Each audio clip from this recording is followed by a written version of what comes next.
Good afternoon, everyone, and thank you for joining us for Connecting Knots today. And we've got an absolutely action-packed agenda with a variety of speakers. And I'm going to try and do my best to keep everybody's time with the support from Alex. First, my name's Yolanda Martin, Associate Director of Communications and Engagement. I should have introduced myself, so apologies for that. I'm now going to hand over to Paul Devlin, our Chair. Thanks very much, Yolanda. Hello, everybody. Paul Devlin, Trust Chair. Really pleased to be joining you again for Connecting Knots. And just wanted to start off by putting out a really big thank you to you all for your continued incredibly hard work in the context of these strange times, the landscape that we're operating in of the pandemic, of course, but also so much changing around us. And I just wanted to reflect on a couple of pieces of that. First of all, I think it can be quite bewildering at the moment with the different messages that are out there about the pandemic, what coming out of lockdown means and doesn't mean, and certainly it's confusing for many out there, and I'm hoping that during this call Julie will be able to share with you the current most up-to-date information that we are getting about the guidance and how it applies for us in terms of in the NHS. But I do think it's complex. I'm sure that you, like me, have all of those mixed messages about, on the one hand, wanting to keep everybody safe and to keep ourselves safe so that we can do our part in the NHS, and on the other hand also wanting to, as soon as is safe, get back to some normalities. We need to keep on taking our care on that, I think. Alongside that, I just wanted to reflect a little bit on some of the kind of multiple plate spinning that's going on for us across the whole of the organisation and our services. And we're at a point, I was reflecting yesterday for something else, that we, in the NHS, we're going through a lot of change. We've just had a new Secretary of State. We're going to be having a new Chief Executive of the NHS soon, and whilst that is quite a long way distant from us as an organisation, actually those kind of national changes are bound to have reverberations that come to us that at the moment aren't particularly predictable. I think there's a lot of concern about how well we are able to prepare for the winter. And certainly we're starting to get a sense now of there being real concerns around a range of respiratory infections over winter and the potential impact of those. And we really need to be doing that thinking and planning as an organisation in relation to our own services. We've got the immediacy of the impact of the increased numbers of COVID, but also people being pinged by the NHS app. And again, I think Julie will be able to say a little bit about that. And there is the white paper, which again is has potentially big impact on some restructuring across the NHS. And I'm really keen that that doesn't become a distraction from the work that we need to focus on for the people who need and use our services and their families and their carers. It's moving through its progress in the House of Commons, had a second reading at the tail end of yesterday.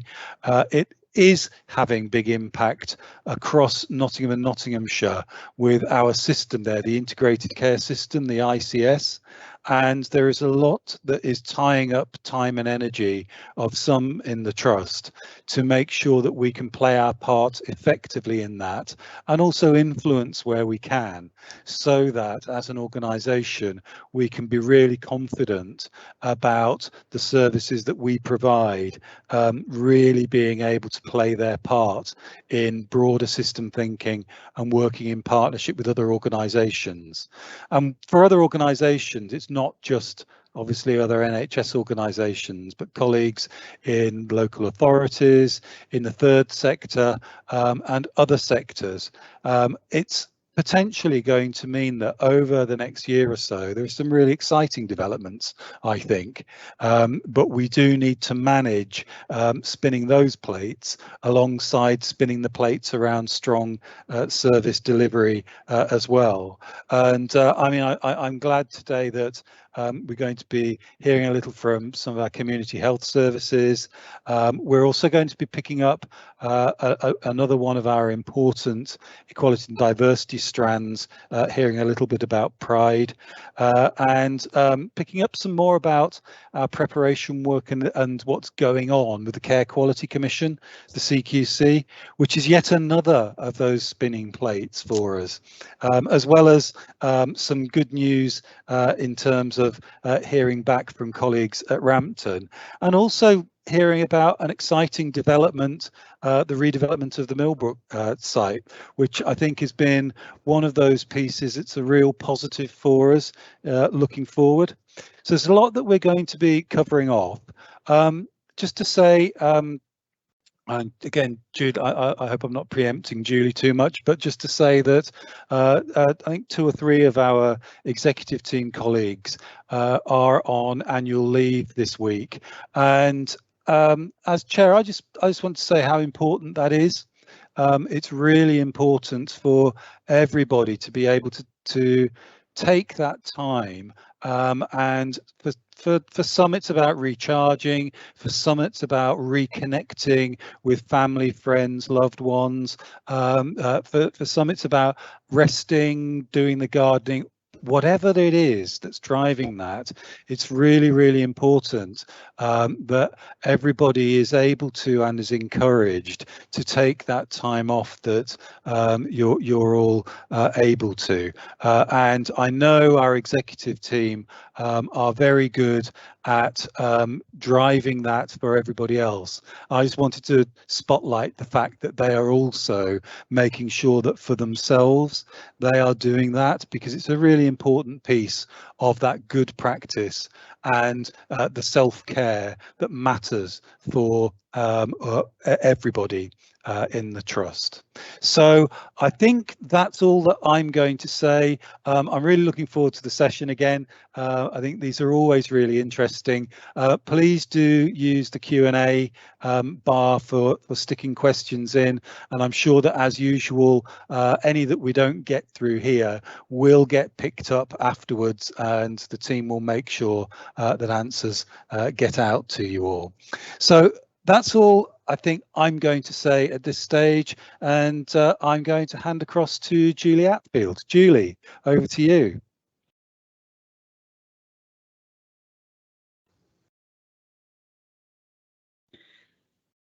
Thanks everybody, and thank you Paul, and good afternoon everybody. As Paul's mentioned, I'm standing in for John Bruin this week. I've been brought off the subs bench, my football analogy. So I've got specific empathy to anybody who's covering for somebody else this week while colleagues are on holiday, and I know that there are a lot of staff affected by having to isolate, so I'll come back to that later. It doesn't really need me to tell you how busy services are at the moment. Clearly we mirror elsewhere across the health and social care system. So clearly pressures are increasing across from the acute sector through to primary care. Colleagues are particularly in the acute sector influenced by increased admission rates related to COVID, although they're described as manageable, but of course they're trying to respond and reduce their elective backlog at the same time. So the pressure is actually, you know, it's spread across the system, and all our services are extremely busy. And of course, nationally, there's a great deal of consideration still given to restoring services and helping to try and support people who are waiting for care and treatment and have been possibly for quite some time. So, and I think the other thing that's related to that, and we're very conscious of, are the workforce pressures that arise from how we're living at the moment, and also managing how we work as well, and the workload that we have. Also, we're pending Freedom Day and all that brings. I'm not quite sure what that really is going to bring. Yesterday I mentioned casinos and nightclubs, and I think it caused a bit of a laugh, but in reality, you know, there might be some changes in our broader lives and in the community, but we have to be very clear that for our working lives in healthcare, it's not really going to bring about significant changes. So it's worth me underlining today that, you know, as from Monday, all our current procedures and practices around infection and prevention and control and PPE will stay in place.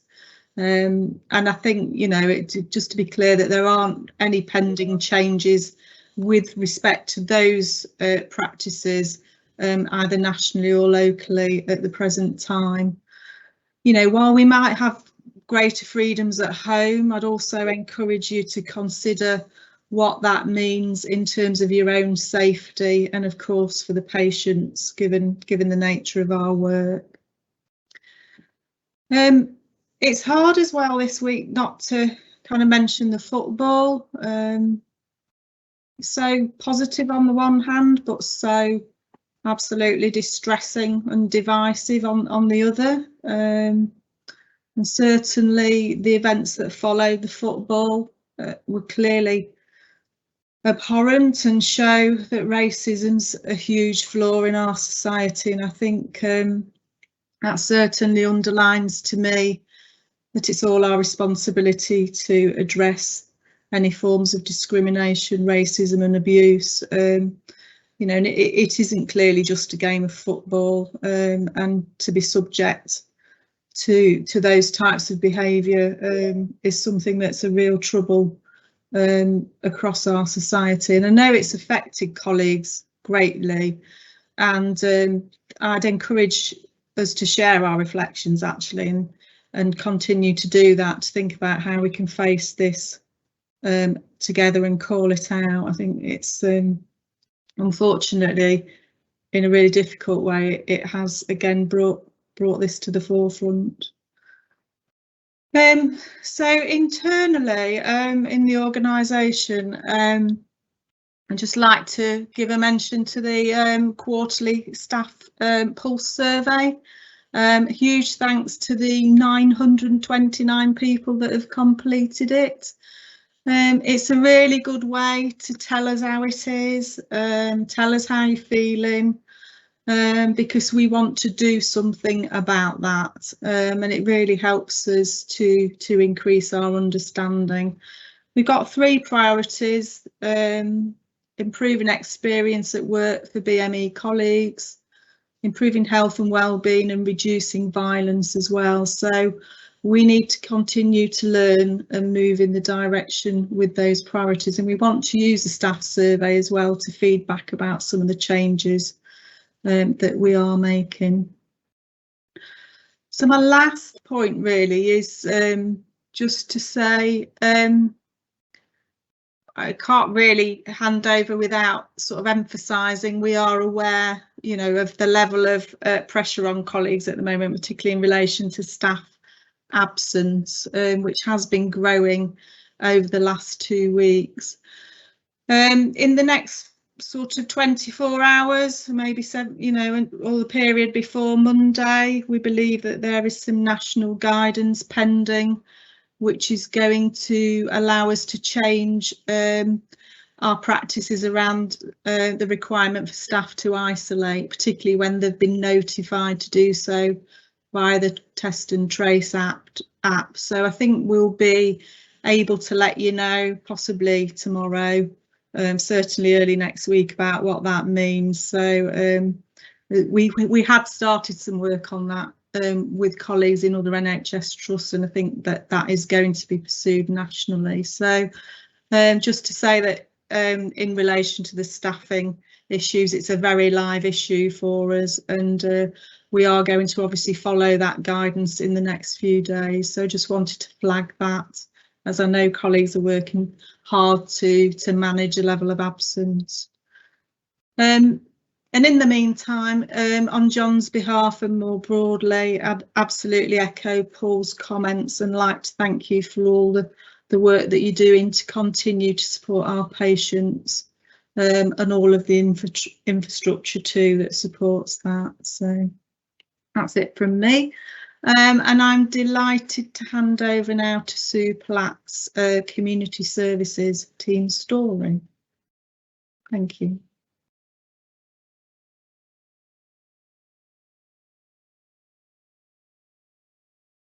Hi, I'm Sue Plack and I work for Midnot's Integrated Care Home team. And during the pandemic, we delivered an awful lot of training to a lot of care homes across Midnot's. One of the topics that we delivered training on was the Restore, which is a tool that care homes can use for the early detection of deterioration in residents. And I delivered training in a small learning disability home, and often have problems in diagnosing in learning disability homes because of sort of overshadowing, because the learning disability and changing behaviours can often be mistaken, and the person has actually got a physical illness. So we delivered the training in this home. They were very, very enthusiastic. It was well received, and they implemented the Restore detection tool in their home. So the tool's made up of 3 parts. The first part is looking at soft signs. So the carers know the residents better than anybody, and they're looking for changes, soft signs like changes in eating habits, sleeping habits, behaviour that might indicate that that person's becoming unwell. Once soft signs have been identified, the care home are then encouraged to use the News 2 tool, which is an early detection scoring tool and a very good escalation tool. So this particular home, several months after training, had a resident that developed a urinary tract infection, was seen by a GP and administered prescribed antibiotics. But the care home continued to monitor the patient and record the News 2, and noticed that actually the News score was deteriorating, and they followed the escalation plan, and this patient was admitted to hospital, and the A&E doctors told the home, had they not been using the tool, that this gentleman probably would have died, because he was actually developing neurosepsis, and they were able to intervene in time. So the home was praised by the GP, how well the team worked together. It was a perfect example of how this Restore tool can be used in care homes. We've had other similar feedback stories, but this home in particular, I felt did really, really well.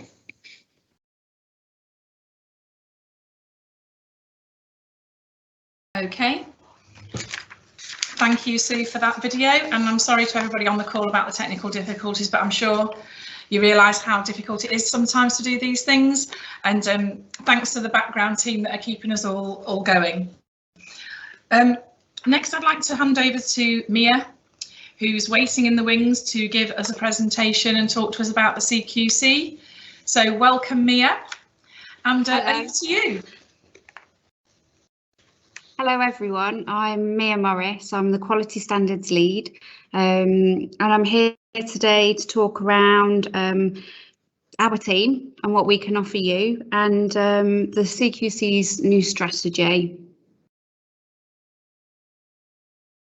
Okay.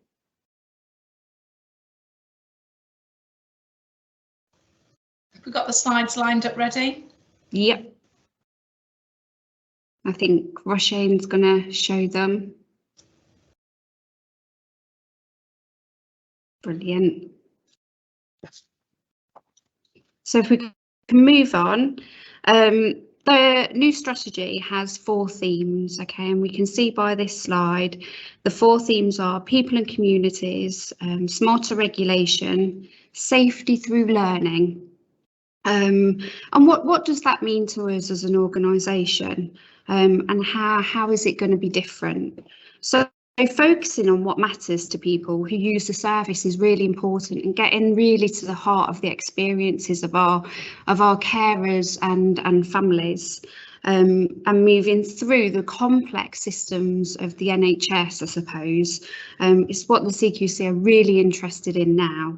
So smarter regulation is in introducing a more dynamic approach and flexible approach to regulation, including a proportionate response. So looking at new intelligence from the trust, really drilling down and coming into services where they see things happening through risk. Safety through learning is regulating for a stronger, safer culture across the organisation, and prioritising and learning from improvements. This is what they're looking for. So accelerated improvements is around enabling health and care services and local systems to access support to improve. So running through the themes are 2 core ambitions for them, and that is providing independent assurance to the public on the quality of services in their area. But it's also trying to tackle inequalities and working more of a system-wide approach rather than just from a provider organisational point of view. So working with our partners, CCGs, for that seamless care. So what does smarter, more dynamic regulation look like? So the CQC assessment of quality will be always different, and on-site inspections are a vital part of their role, and it's essential for them to come in and observe the care that people receive. But they are not the only way to access quality, and this is more reliant on data, as we've just said. You know, looking at those incidents that are happening, looking at the data that's coming through and actually triangulating that. They'll carry out inspections where there is clear need to do so. So again, if any risks are highlighted, you know, they will be able to come in and do an inspection, and from this they will be able to change the rating of the organisation, whether that's for the better or not. They will spend more time at their bases looking at the data and their new digital platforms. They intend to remain alert to the data intelligence. What is that telling them? So what is the data telling them? And we need to consider how we respond to these changes and how we approach them. And I suppose that's about keeping them well informed, having that open, honest and transparent relationship with the CQC moving forward. Okay. So we know that this is our rating and our overall rating for the CQC. But where would you like to be? And I think if we move on to the next slide, we can see here, these are all the different ratings that the CQC look at. So do you recognise where your services are in this rating table? Okay, that's really interesting one, isn't it? where do you want to be? And I guess that's about what things do we have in place to kind of get to the places? What plans do we have? How can we go through those milestones? And I suppose, how can our team support you in doing that? And have you got a plan to get there? Okay. So some of the support and resources that our team offer. We have just updated information packs for all services, so I can give our contact details afterwards so anybody can get in touch with us. It's all on Connect. We're updating our Connect pages as well. We've started to do quality standard walkarounds, so these are quite informal walkarounds to get to know staff, but actually just to give that overview around compliance, but in a friendly way. We're doing drop-in sessions on MS Teams on Wednesdays from 11:30 until 12:30. If anybody has any questions or just wants to come along to have a talk. The ideal notice boards. So we are working at the moment on providing a list of patient-facing posters, which can be displayed for our patients in services for a compliance. So we also do the 7-minute briefings, and we can all send these out, and these are also on Connect as well. And what our team do provide is the self-assessment tools. We use the assessment tools when coming out and doing reviews in areas, but it'd be a really good idea for services to do peer reviews against each other as well. Okay. So I guess on this slide, it's about reassurance and assurance. So what is reassurance and what's assurance? I'm sure we've all been in situations where somebody tells us that everything's okay and it's happening and it's all green on the action plan or the audits are 100%.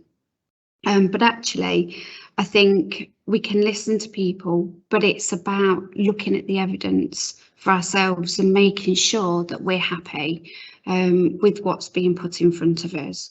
So what I would say is always say, don't say what you think is happening. Be open and honest, and it's okay to give negative assurance. When you give negative assurance about something that's not working, you put it out there, it's transparent, and people can have those conversations about how to move forward. So not what we think's happening. Okay, so that's not reassurance. And Anne-Maria gives a really good story about somewhere she used to work just before infection control came in to do their inspection. She was reassured from the services and they said, yeah, everything's compliant, we're green, we're 100%. She fed this back to the board, which reassured them, and the IPC team came in and it was a really bad inspection and it wasn't good. So she didn't look, and she openly says this in meetings, she didn't look at the evidence, she didn't go and have a look for herself. And I think that's really important. Just be open, honest, so there are no surprises. Okay, thank you. So if you have any questions for me, you can drop me a line or get in touch. Okay, thank you. And thank you, Mia, for that presentation, which was very informative. And I've heard Anne-Maria tell those stories as well about how we need to not just take the verbal reassurance, that we actually go and check that those things that they say are okay, really are okay. And obviously Anne-Maria tells it, is always very good at telling a story. So she's really, really good at that. Next, we've actually got a video from the COVID swabbing team at Rampton. So I'm sure we're all really looking forward to hearing about that. Just looking to my colleagues to see whether we're ready. We are ready with the video. Hopefully this time it will go according to plan, but if not, we're ready for it. So now over to the video about the swabbing team at Rampton.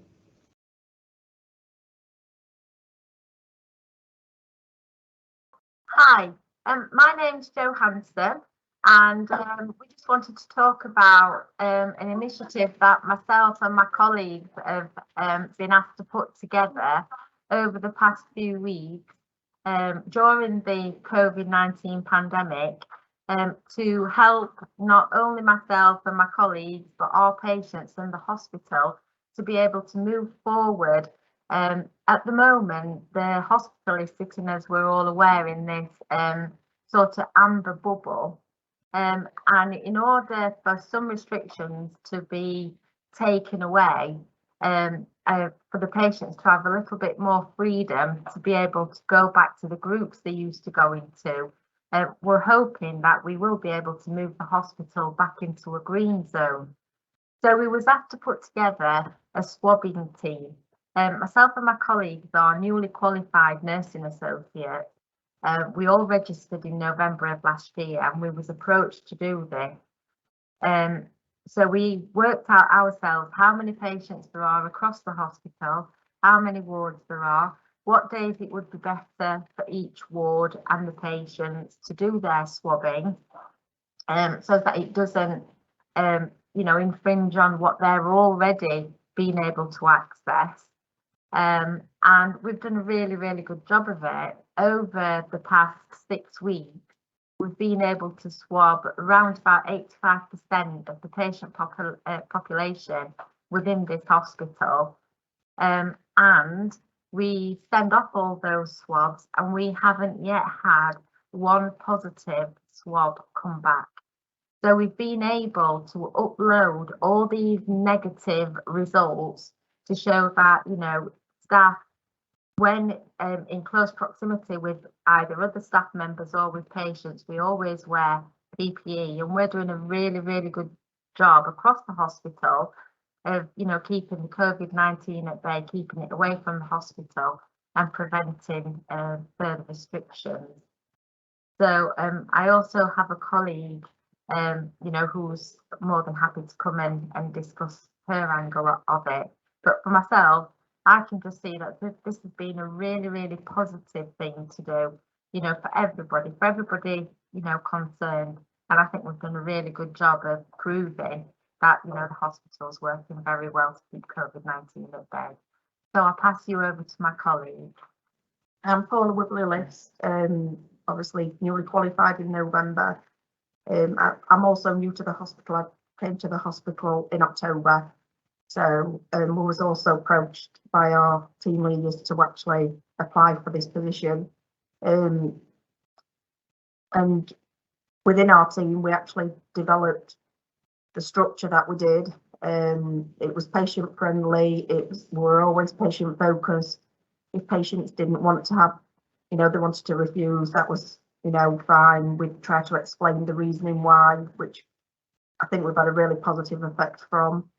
There's only 5 of us in the team, so it is quite a challenge to get every patient swabbed and inputted and all the data inputted every week.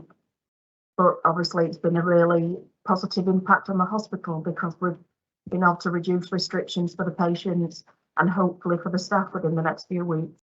Within the team that we have, there's Joe Hanson, myself, Paula Woodley-List, we've got Thomas Moat, Aaron Gale and Rebecca Walker, which within our team structure we've developed really well.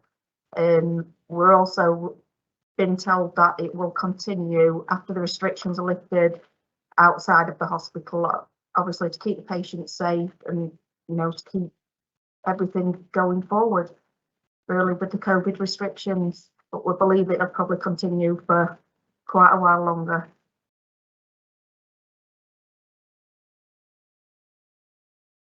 That's great.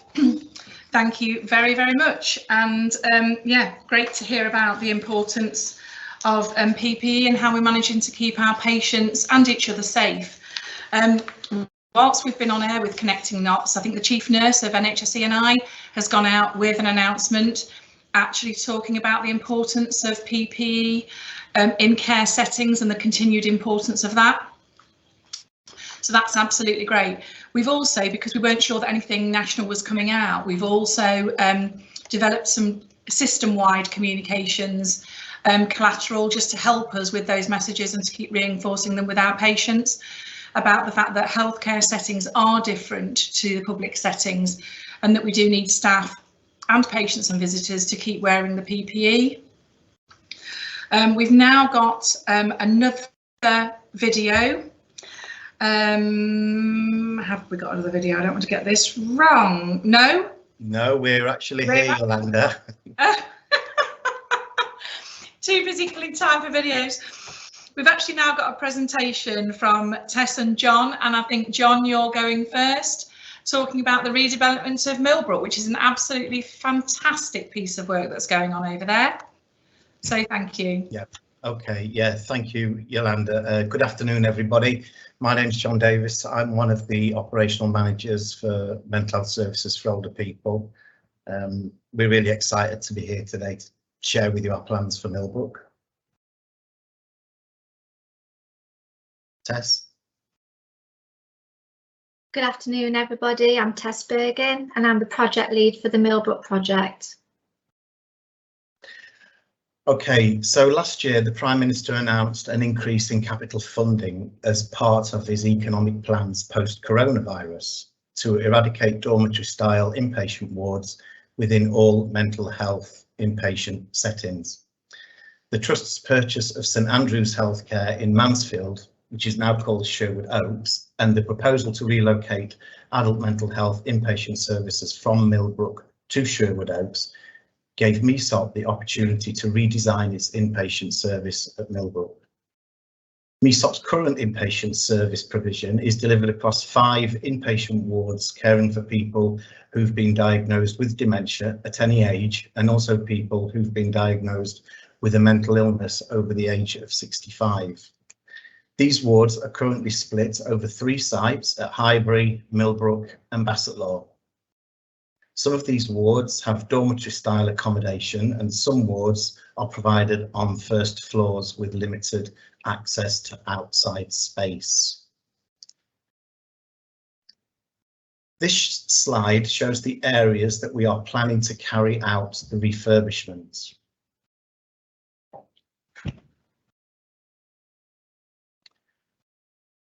So the progress to date, the footprint at Millbrook will be extended to accommodate the 3 ground floor wards. The wards will have 46 single ensuite bedrooms, which will be dementia friendly and will provide a pleasant and therapeutically beneficial patient environment with access to secure outdoor space.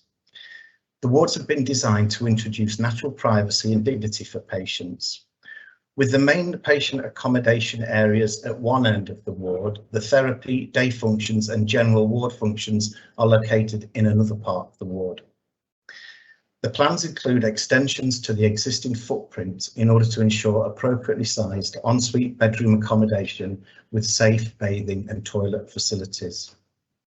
The plans also make full use of the external areas that will be available by remodelling the current external space to an accessible garden and hard landscaped area. The general refurbishment of the wards will include new furniture, fittings and equipment suitable for anti-ligature and infection control risks. Since February this year, the proposed designs have been shared with both colleagues in adult mental health and older people's services.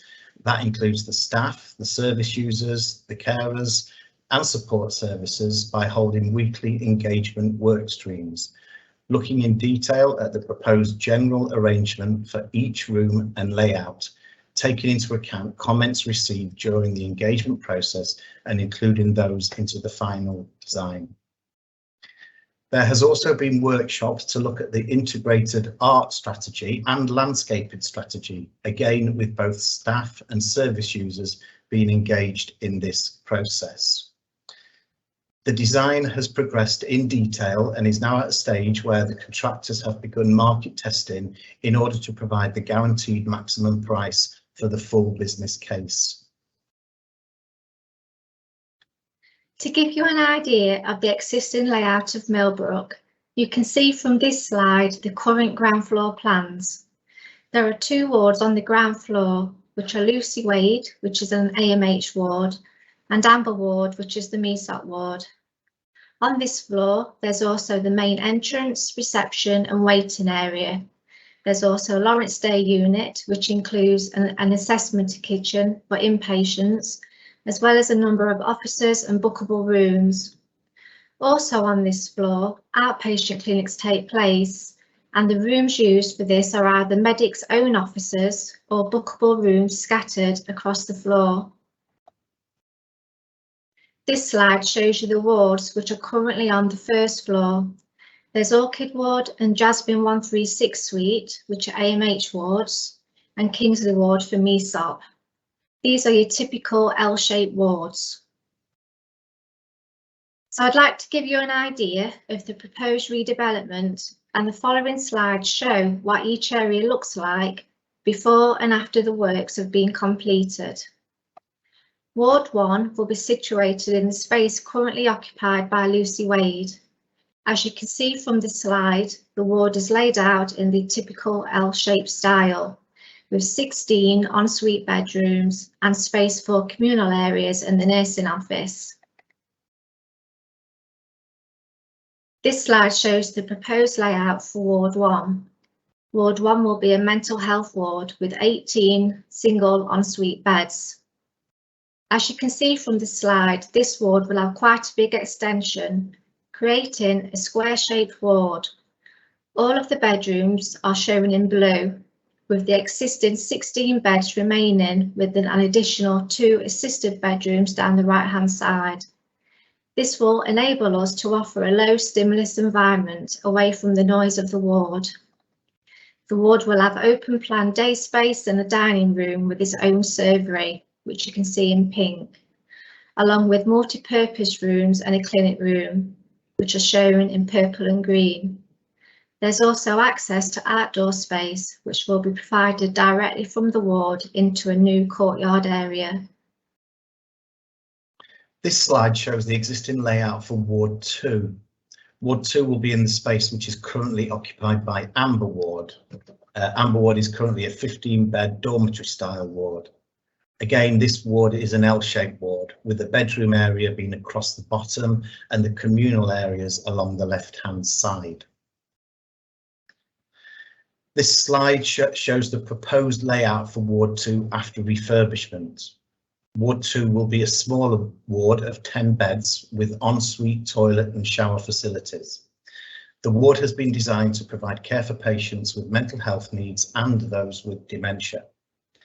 The bedroom area is in blue and will have swing doors throughout, enabling flexibility where required. The ward will follow best practice guidance to care separately for patients with a dementia and patients with mental health needs. This will be enabled by being able to divide the environment into 2 smaller units of equal size. The ward will offer a lower stimulus environment where patients who are particularly unwell, complex or distressed can be cared for to support their recovery. Like the previous ward, this ward will have open plan dining and lounge areas in each distinct area, shown in pink on this slide, along with a number of multi-purpose rooms, clinic rooms and offices, which we're highlighting in green and purple. There will also be access to 2 separate courtyards for each area. This slide shows the existing layout for what we are going to call Ward 3. Ward 3 is located within the office areas, beginning from where the crisis team are through to the old Lawrence Day unit and extended into the courtyard. This slide now shows the proposed layout for Ward 3. Similar to the mental health ward, Ward 3 will be a dementia 18-bedded ward with accessible ensuite facilities. Again, this ward has been designed collaboratively with best practice and evidence for dementia care environments. We have even worked with colleagues as far afield as the Netherlands to design this environment. The bedrooms are shown in blue, going across the top of the screen and down the right-hand side of the slide. Again, the ward has an open plan day area and dining room with its own servery and hatch, shown in pink on this slide, as well as multi-purpose rooms, clinic rooms and office spaces, which we've highlighted in purple and green. There is also access to 2 courtyard areas. This slide shows you what the first floor currently looks like, with Orchid, Kingsley and Jasmine Ward being on this floor. Once the eradication of dormitories work on the ground floor has been completed and the wards have been decanted to their new areas, the first floor wards will be redesigned into office space for MESOP, AMH and support staff. This floor will be office areas only and there will be no patient access. This slide shows the proposed layout for the first floor. The floor has been designed following space utilisation principles, and all teams will have a mixture of fixed desks and hot desks, with access to storerooms, a community clinic room and different size meeting rooms.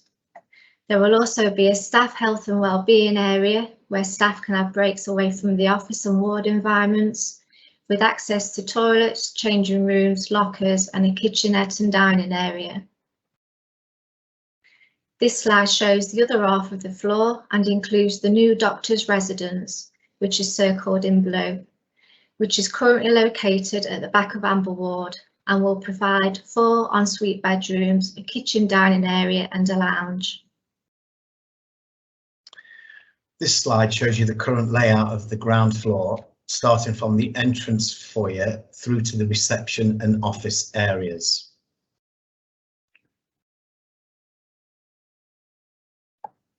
This slide shows the proposed layout of the new mental health services outpatient department. Once staff have moved to the first floor, work will begin on this outpatient department, which will be redesigned to create an outpatients hub of 18 bookable consulting rooms and 4 larger group therapy rooms for both community and off-ward activities. The design will include a physical health clinic room, a room for our voluntary services to use, an ECT suite, a kitchen for inpatient AHP assessments, a multi-faith room, store, stationary cupboards, and of course the usual visitor toilets and a staff kitchen. It's also planned to uplift the reception and waiting areas to provide a warm and welcoming environment to all visitors to the unit. In addition to this, the main dining room and kitchen facilities will also be refurbished, and the current catering provision of a cook-freeze model will move to a more conventional method of prepping and cooking fresh food. Thank you for listening to our presentation. If you'd like more information, please see this slide for more details. Thank you.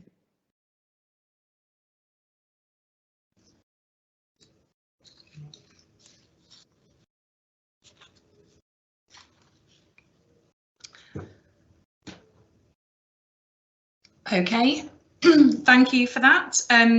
John and Tess, really useful and absolutely superb to see these lovely environments coming into play for patients and also for our staff with lots of open plan areas. I know that you've done lots of engagement with staff and patients on this, so you know that's really paid out and we're going to have some superb areas. I'm glad to see that we've got a staff wellbeing area in there too, which is really important. Next, we're moving on to a video, and this time it's from Selena. So if I could hand over to the video to play of Selena, please. Thank you.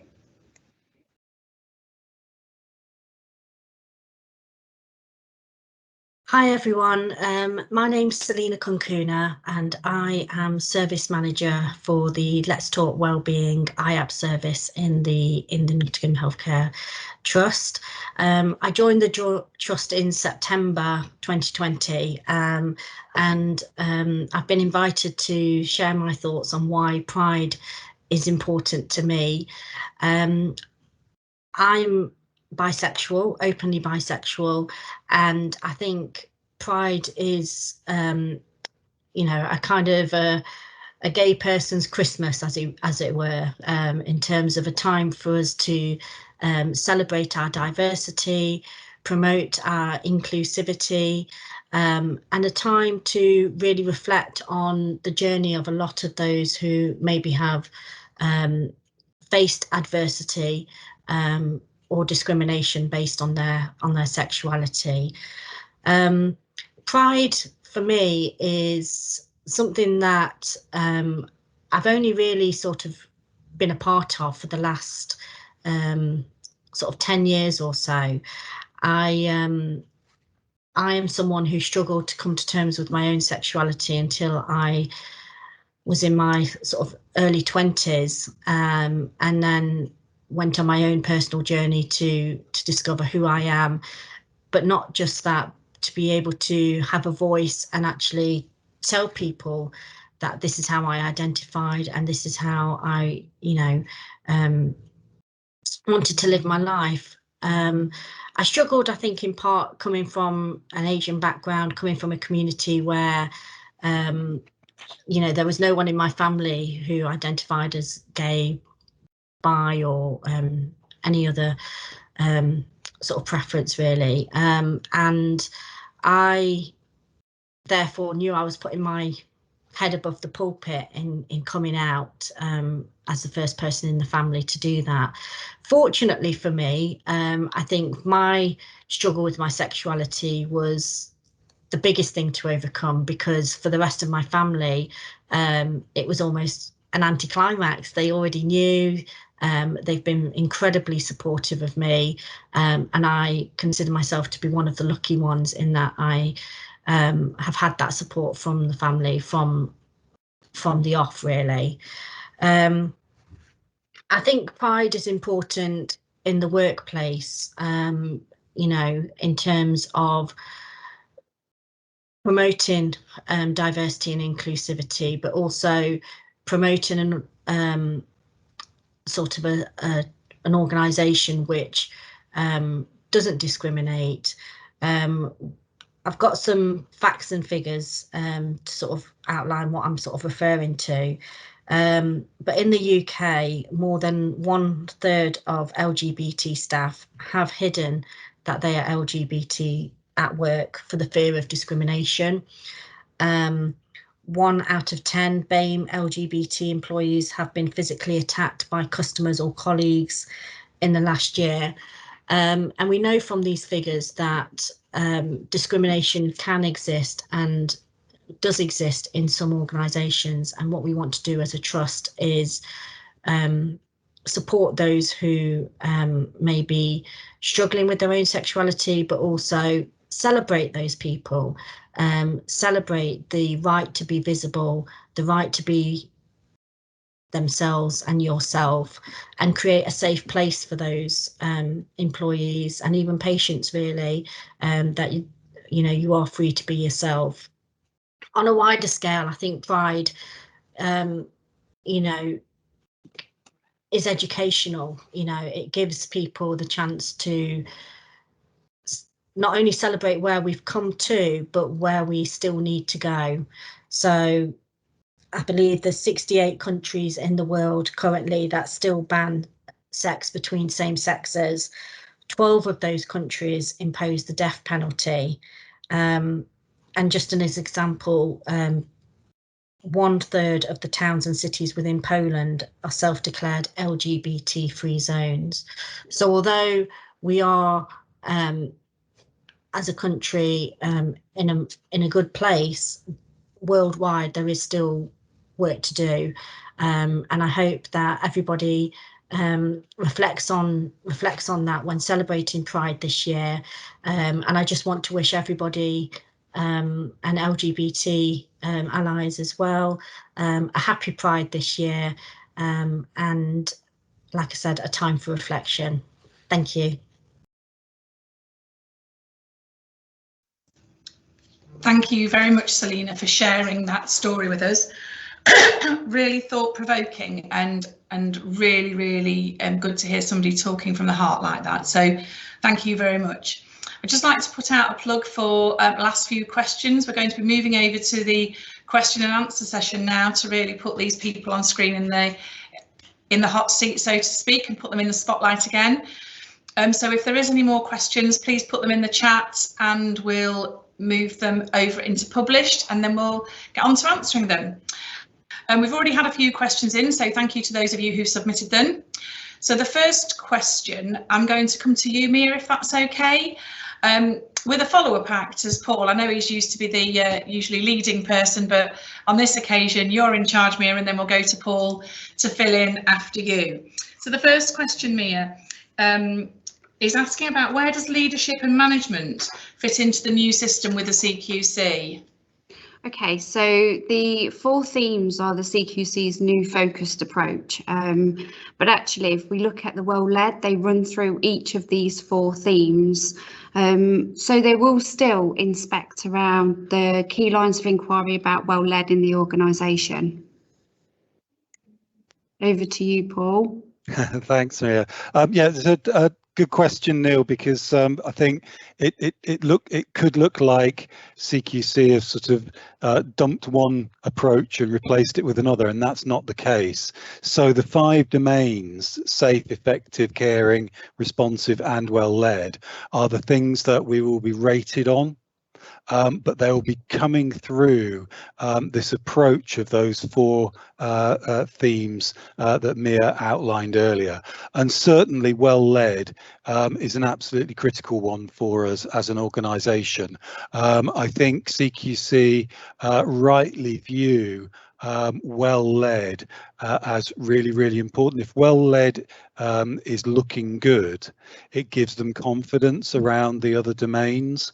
If there are questions around well led, then it can lead to questions about aspects of the other domains. So it is very important. What I'd also say, and I think we were discussing this on last week's Quality Matters call, is that for us as a trust, my view is that we should be approaching things like well led because it's the right thing to do, not just because it's what the CQC are looking at. And actually our quality improvement and making sure that that includes being well led in all parts of the organisation is a critical piece to us being able to succeed. So my plea is for us to be seeking to be well led in all parts of the organisation, and then if somebody like the CQC wants to come along and have a look, that's great, but we do it because it's right, because us getting well led right is right for all of our staff and volunteers, and then also right for all of those who use our services. But yeah, rest assured, Neil, that well-led still definitely matters, both to the CQC, but absolutely to us. Thanks. Thank you. The double act that is Mia and Paul. Just a comment really that Alex has put in the chat, that linked to Mia's presentation, there's also a link to the Quality Matters area on Connect. So I'd encourage all of you to have a look there. Next in the hot seat for answering the questions are John and Tess. So fight it out amongst yourselves which one of you is answering this question. Okay. Catherine Concha, we've had loads and loads of positive comments in the chat about the redevelopment of Millbrook and how amazing it's looking. So Catherine has put in the chat, it looks amazing from what you've said. Will there be accessible provision for patients, etc., who may be using a wheelchair users? And she's given the example of bathrooms, doorways need to be bigger and bed heights different. So she's just asking that question. If you're happy to take that, please. Yeah, I'm happy to take that, Yolanda. Catherine, thanks for that question. It is a really important one. We've spent weeks and weeks with the designers and the architects making sure that we got this right. Yes, all of the wards will be accessible, extra wide doorways. All our beds will be profiling beds, which mean they are adjustable heights. And yeah, we've done an awful lot of work on that. So it was really one of our focuses, and it's a really good question. Thank you for that. And just because we are keeping you on your toes here and checking that you're doing everything right, Mark Howells, who likes to remind us about research just a little once in a while, He said, thank you for guiding us through the Sherwood Oaks project. Has the unit considered space to conduct and support research as part of our ambition to deliver the very best evidence-based care? Do you want me to answer that, Tess? Well, you can do, yeah. Okay. Sorry, that was Mark that asked that question, wasn't it? It was indeed Mark Howells, who likes to remind us about research. Yeah, thank you, Mark. It's a really important question, and of course, research does have to always guide the care that we provide and the model of care that we provide. We've got loads of rooms up at the redesigned Millbrook. We haven't actually named one as a research room, but that certainly isn't out of the question. It's something that we would consider, and as I say, we've got lots of rooms, and we want Millbrook to be you know, really good best practice, and that's what we're striving and achieving. Thank you very, very much. And then we've had lots of comments in about Selena's story, and how brave she was to tell us the story and how interesting it was. Alex has put something in the chat about the overwhelming success of last year's virtual Pride. We're doing it again, and the dates are all in the chat for that. Keep me on track, guys, in case I miss any questions. And I'd like to invite Mia back into the hot seat again. Sorry, there's a question, excuse me about my cough. Will the CQC be looking at non-clinical at any point, such as admin, especially have fantastic services but never get seen, which I don't actually believe, but if that's Samantha's view, she feels that the admin never gets seen. If you'd like to take that question for us, please, Mia, that'd be great. Yes. So in my experience with the CQC, they have come into some organisations and spoken to admin staff. But what we can do, and we can discuss it outside of this meeting, is it's up to us to tell the CQC what fantastic job we do. So if we get together, we can then pull something together and we can send it over to the CQC for their information. Then when they come into the organisation, they might want to talk to you. We might, ask to set up a focus group with your service. It really is up to our organisation to really push and kind of get them to know services that they might not inspect all of the time. So, and we can do that. I'm quite happy to work with you on that one. Okay, Yolanda. Great, thank you very, very much. I'm just reading the comments. I'm trying to keep up. You may want to mention this, Alex, but you haven't said what you want me to mention. Ah, no, it's now showing. Neil has mentioned that it's perfectly possible to ignore the football. I think this is directed at you, Julie. He chose not to see it, and the last football he matched was in 1967. But he is absolutely supporting all your comments about the abhorrent racist comments, and saying that he will stand shoulder to shoulder with people from any BME background and give his absolute support as and when it's needed. And I think that goes for all of us. We're actually ahead of time, so Julie or Paul, I don't know whether you want to say any last remarks on closing about the session today. Putting you on the spot, I know Paul's unmuted his mic, so I guess that means he is going to say something. I never refuse an open microphone, Yolanda, as well, you know. And Julie, I will let you bring things to a close. I just wanted to reflect on that last piece and your comments earlier, Julie, about the racism that we've seen. And absolutely, for me, it's a connection to the conversations that we've been having within the trust, particularly over the last 18 months or so, in part with our BME network, but also with the wider trust. And